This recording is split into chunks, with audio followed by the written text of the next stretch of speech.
कधीच नाही चुकणार तुमचे फेवरेट टीव्ही शोज झी5 सोबत, तेही एकदम फ्री।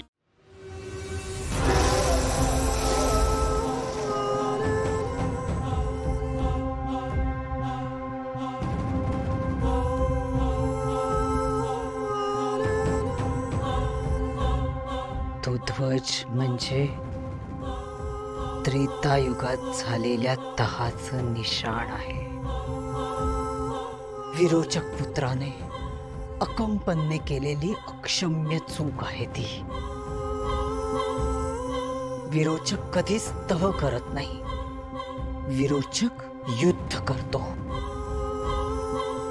त्रेतायुगात शत्रूच्या हातून मेला, पण कलियुगात शत्रूला मारे।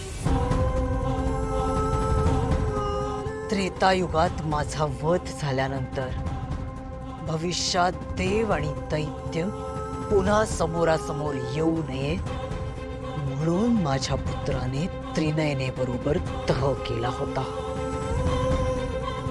त्या तहानुसार विश्वेस नगरीचा कारभार विरोचक पुत्र दैत्यराज अकंपन पाहिल। दोन्हीकडून जर आगळी घडली तर देहदंड ठोठावला जाईल असं ठरवलं गेलं। परंतु विरोचकाचा पुत्र आणि त्रिनयनेचा भक्त अकंपन याने केलेल्या तडजोडीमुळे त्रिनयना प्रसन्न झाली आणि हा तह केल्यामुळे माझा पुत्र अकंपन कलियुगात तिच्या अंतिम कन्येच्या पोटी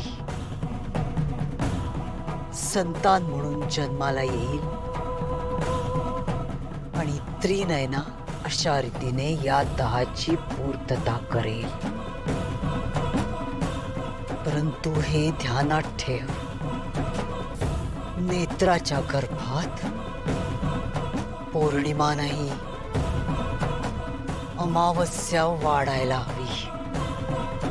पण म्हणजे नक्की काय करायचं मला नाही समजलं।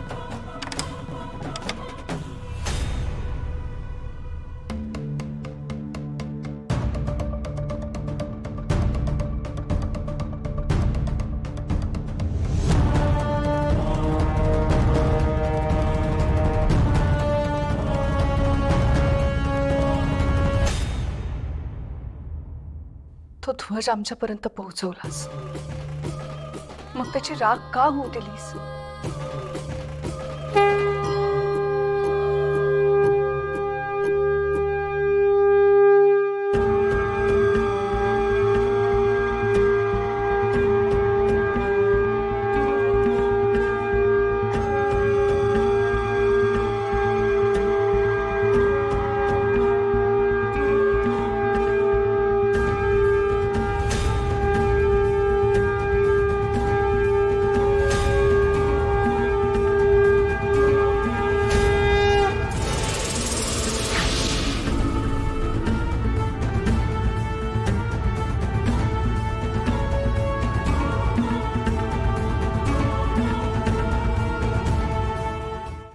झी5 ॲप डाउनलोड करा आणि पहा सर्व एपिसोड्स एकदम फ्री।